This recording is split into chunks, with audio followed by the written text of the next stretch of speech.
तगड़ा counter offensive response. और वाकई वीरू भी जुड़ गए हैं, स्क्रीन पे नजर आएंगे आपको।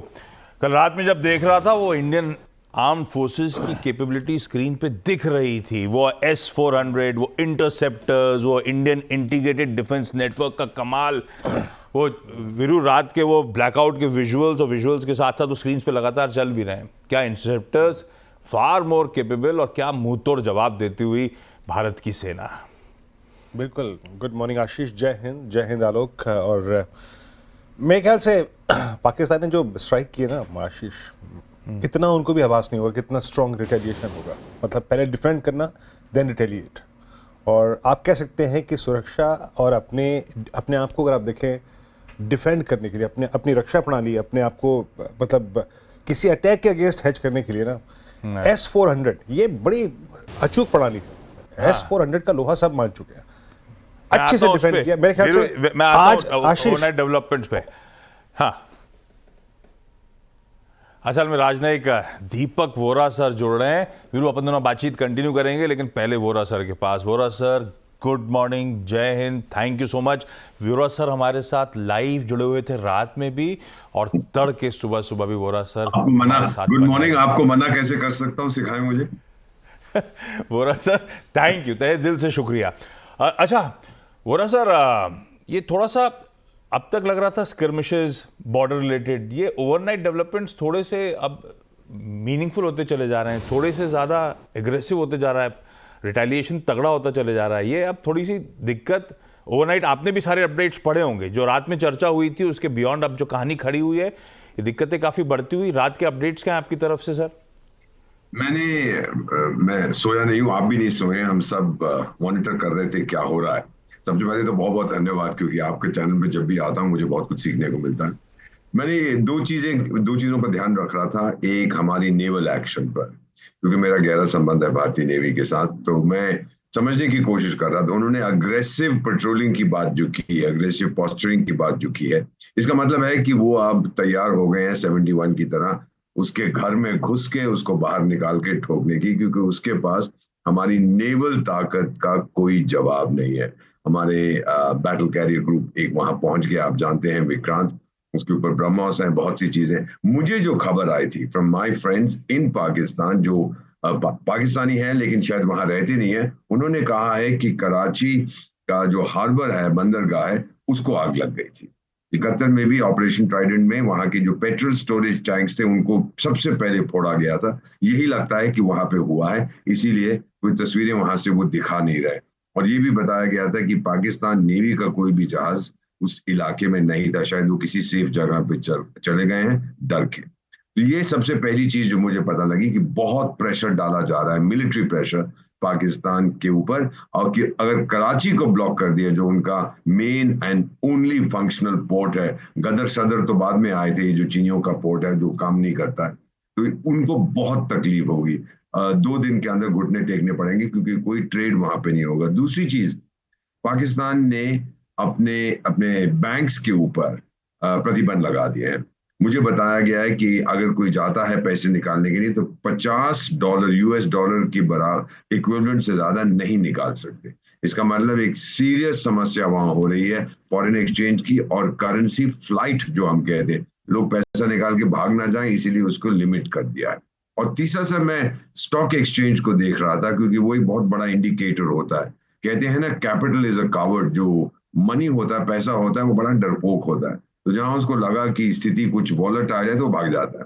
तो कराची स्टॉक एक्सचेंज पहले दिन जब सब ये हुआ 5% गिरा, कल 7% गिरा, आज खुलने पे हमें पता लग जाएगा। तो वो रेगुलरली गिरता जा रहा है। और उसके मुकाबले में जो इंडियन स्टॉक एक्सचेंज है, थोड़ा सा गिरा, फिर उठ जाता है, फिर गिरता है। By and large equilibrium maintain किया है, कई बार तो वो ऊपर की तरफ जाने लगता है। तो इस सब का जो संकेत मुझे मिलते हैं, क्योंकि मुझे 52 साल हो गए कूटनीति में और मैं पढ़ने की कोशिश करता हूँ, समझने की, डेवलपमेंट इकोनॉमिस्ट हूँ, ये जो संकेत नजर आ रहे हैं, इससे लगता है कि स्थिति वहां पर पाकिस्तान में बहुत खराब है। अब कहीं जो कहना है उनकी मर्जी है, क्योंकि हम यही कहते हैं कि जब जंग छिड़ती है सबसे पहले मौत किसकी होती है? सच्चाई की। इसे फॉग ऑफ वॉर कहते हैं। तो सच्चाई जानना मुश्किल है, हम सिर्फ इंटरप्रेट करते हैं जो सिग्नल्स आ रहे हैं, दोस्तों से बातचीत करते हैं। सो मेरा असेसमेंट ये है इस समय, मैं मेलोड्रामेटिक नहीं होना चाहता, लेकिन ये कहूंगा कि अगले 24 से लेकर 48 घंटे तक पाकिस्तान बहुत कोशिश करेगा, जितने भी उसके मित्र बचे हैं दो चार, या भीख मांगेगा, हाथ जोड़ेगा, जो भी कहेगा भाई मुझे किसी तरह से बचा लो। आप ये जानते हैं कि सऊदी के विदेश मंत्री भी वहां थोड़ी देर में पहुंचने वाले हैं, मैं उनको जानता हूं।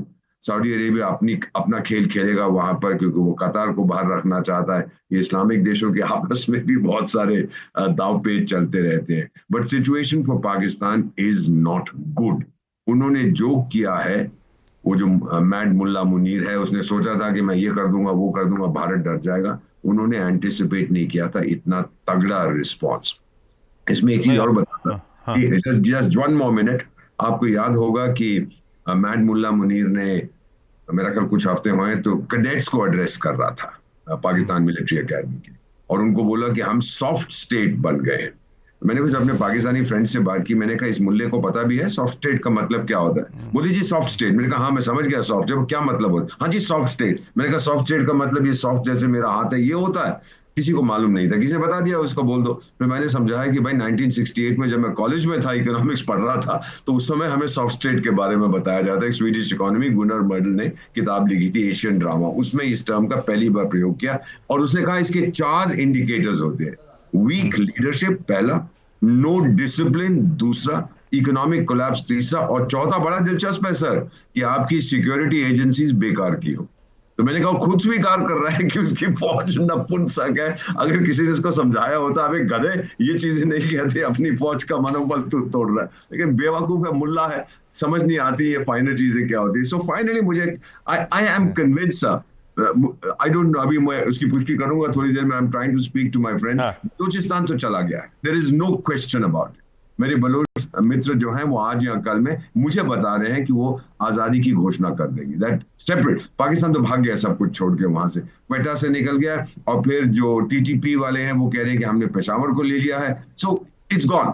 अब वो बचाने की कोशिश करेगा पंजाब को। ये होता है कि save what you can and abandon what you can not save. ये बड़ा कॉमन टैक्टिक होता है। तो पंजाब को बचाओ कि सियालकोट पे भारत जा रहा है, चढ़ाई कर रहा है, लाहौर पे कर रहा है। So it's going to be very very interesting to see what happens. गलती कर दी, अब नतीजा भुगतो उसका। ना बिल्कुल ठीक है, आपने नेवल टक्कर नहीं है कोई, हम बहुत सुपीरियर हैं हमारी। वैसे नेवल तो बिल्कुल सच कह रहे हो आप, नेवल पावर, लेकिन हम वैसे भी डिफेंस फोर्सेस हमारी बहुत सुपीरियर है हमारे काउंटर पार्ट से। लेकिन आपने कहा 24 से 48 घंटे बहुत क्रिटिकल। मैं फाइनेंशियल्स की आपने बात छेड़ी थी पाकिस्तान की, कुछ देर बाद वो ग्राफिक्स के थ्रू प्रेजेंट भी करके बताऊंगा क्यों दीपक वोरा सर इस बात को जोर दे रहे हैं। लेकिन वीरू, आपसे मेरे सहयोगी दीपक सर वीरेंद्र साथ में हैं, वो आपसे सवाल पूछना चाहते हैं। दीपक सर गुड मॉर्निंग, जय हिंद। मैं आपसे पूछना चाह रहा था सर, मैं जब कल इन चीज़ों को देख रहा था, रात भर तक पढ़ता रहा, कितने चैनल्स अब एक साथ, वॉर चैनल्स जो हैं वो खुल चुके हैं पाकिस्तान के लिए, चाहे वो सीमावर्ती इलाका हो। अभी आपने कहा कि नेवी ने अपना फुल फ्लेज ऑपरेशन नहीं शुरू किया है। एक तरफ नेवल, एक तरफ तटवर्ती इलाका, और एक तरफ बलूचिस्तान, एक तरफ अफगानिस्तान। कितने डायमेंशंस एक साथ खुल सकते हैं पाकिस्तान के लिए? मैं आपको अभी बता देता हूं। आपको याद होगा कि सर जब तालिबान 2.0 आए थे, जब अमेरिकी छोड़ के भाग गए थे, तो पाकिस्तानी मीडिया तो पागल हो गया था, हमारे तालिबान भाई आ गए हैं, अब तो कश्मीर हमारा हो जाएगा, दिल्ली तक चले जाएंगे, चेन्नई तक चले, दिमाग खराब है लोगों का। और फिर क्या हुआ कि हमारे तालिबान भाई, और एक मैंने उनके मंत्री को सुना था कहते हुए, कोई बात नहीं, हम तो जान दे देंगे अपने तालिबान भाइयों के लिए, अब जान तो ले रहे हो तो परेशान क्यों हो रहे हो।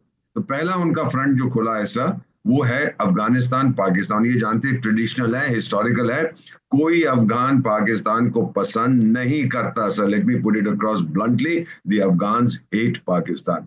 मैं सर, मेरा परिवार गजनी से है, my father is a Pathan sir, सनातनी पठान, तो मैं तो आधा पठान हूँ। My mother was a Sikh. इसमें बता देता हूँ आपको, किसी they don't like Pakistan at all. मुझसे कई बार मेरे मित्र कहते हैं कि हमारा बॉर्डर तो आपके साथ था, अफगानिस्तान भारत का की सीमा होती थी, ये चूहा पाकिस्तान कहाँ से बीच में आ गया 1947 में। ये उनका एक विचार है। सो अफगानिस्तान और पाकिस्तान के बीच में ये तनाव बढ़ता जाएगा, और मेरा ख्याल है कि काबुल इज वेटिंग कि पाकिस्तान कमजोर हो और वो हड़प कर ले वो पश्तून एरिया जिसको वो चाहते हैं, खैबर पख्तूनख्वा। दूसरा बलोच सर, ये भी आपको पता है कि एक होते थे, इसको पाकिस्तानी क्या कहते हैं, कैद आजम या कैदी आजम ऐसे ही कुछ कहते हैं, कि उसने वादा किया था बलोचों से आजादी से पहले। बलोच चाहते थे कि हम तो कभी हिस्सा ही नहीं थे ब्रिटिश इंडिया का, हमें भी आजादी मिलनी चाहिए। उसने वादा किया था मिल जाएगी, और जब एक बार पाकिस्तान का आविष्कार हुआ, उसका निर्माण किया गया, ये बेवकूफ अंग्रेजों ने किया, तो उसने अपनी फौज भेज के बलोचों पे कब्जा कर लिया। तब से बलोच फ्रीडम मूवमेंट चालू हो गई, कई उनके लोग मारे गए, एटसेट्रा एटसेट्रा। बलूचिस्तान की अभी तक कमजोरी यही थी सर, उनके पास नंबर्स नहीं है, लोग नहीं है। बहुत बड़ा इलाका है लेकिन आबादी बहुत कम है। तो फिर उन्होंने सुइसाइड बॉम्बिंग का प्रयोग किया, 3-4 साल हो गए। फिर उन्होंने टीटीपी के साथ, तहरीके तालिबान के साथ दोस्ती की, इसके साथ की, उसके साथ की, हथियार लिए तालिबान से, काबुल से, और लड़ने लगे। उन्होंने भी सर, मेरा मानना है, क्वेटा को लिबरेट कर दिया। मेरे दोस्तों ने कहा है पाकिस्तानी मिलिट्री और civil officers, this is worth listening to, जिनकी पोस्टिंग होती थी ना बलूचिस्तान में, तो वो फिर अपने पेरेंट्स को कहते थे इस्लामाबाद में, अरे मम्मी डैडी बचा लो, हमारी पोस्टिंग कैंसिल कराओ, नहीं तो हम कफन में आएंगे वापस। They detested, they Baloch also totally detest the Punjabi dominated Pakistani army. तो एक अफगानिस्तान का फ्रंट हुआ, दूसरा बलूचिस्तान, तीसरा खुल रहा है फ्रंट उनका खैबर पख्तूनख्वा में, जहां टीटीपी इनको ठोक रहा है। चौथा सर, ये बड़ी इंटरेस्टिंग चीज है, ईरान के विदेश मंत्री वहां गए हुए थे, और फिर वहां से दिल्ली आए, और बाबरची आगरची ऐसा ही कुछ उसका नाम है। तो आपको याद होगा पिछले साल 2024 जनवरी में पाकिस्तान अफगानिस्तान एक दूसरे पर मिसाइलें फेंक रहे थे। फिर आप सोचने लगे कि ये क्या हो रहा है। फिर मेरा ख्याल उनका फॉरेन मिनिस्टर आया था या इनका गया था, और फिर जबकि डाली, darling darling, sweet heart sweet heart, ये क्या कर रहे हैं, हम तो ब्रदरली सिस्टरली इस्लामिक देश है। वापस गए दोनों, फिर से मिसाइल फेंकनी शुरू कर दी। वो रुके हुए हैं ऐसे कि क्या होता है बलूचिस्तान में, कि उनका अपना सिस्तान बलूचिस्तान प्रोविंस है, बड़ा फ्रेजाइल है। अब वो देखना चाहते हैं कि क्या होगा, क्या हम भी जंग में कूद पड़े और बलूचिस्तान, हमारा अपना जो बलूचिस्तान है, उसको फॉर्मली हम हड़प कर ले, तो ईरान और पाकिस्तान के बीच में जंग होगा। 4 तो उसके ये हो गए। अब सर जीए सिंध मूवमेंट भी रिवाइव हो रहा है, ये बड़ी मजेदार चीज है।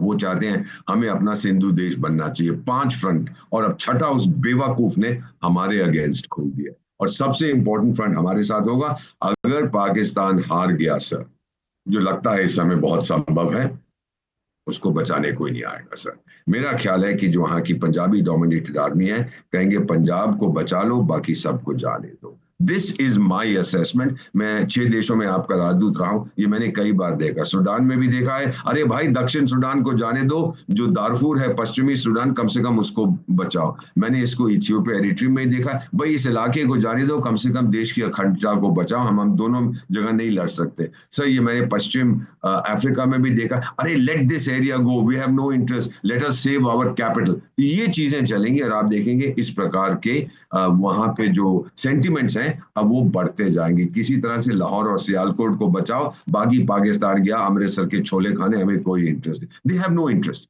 दे हैव एब्सोल्युटली, जो कहते हैं ना, कोई लगाव नहीं है कि पश्तून क्या कर रहा है, बलोच क्या कर रहा है, सिंधी क्या कर रहा है। बस वो Pakistan is Punjab and Punjab is Pakistan, जहां तक वो रहते। अब उनको समझ आएगा कि भारत ने किस तरह से अपने सभी जो जितने डिफरेंट समुदाय हैं, डिफरेंट कम्युनिटीज हैं, उनको इकट्ठा किया। मैं हमेशा कहता हूं सर, भारत की डेमोक्रेसी एक गुब्बारे की तरह है जिसमें आपने पानी भरा, इधर से पोक करोगे तो वहां से बाहर निकलेगा, उधर से पोक करोगे इधर से निकले, फटता नहीं है। पाकिस्तान का तो गुब्बारा फट चुका है सर।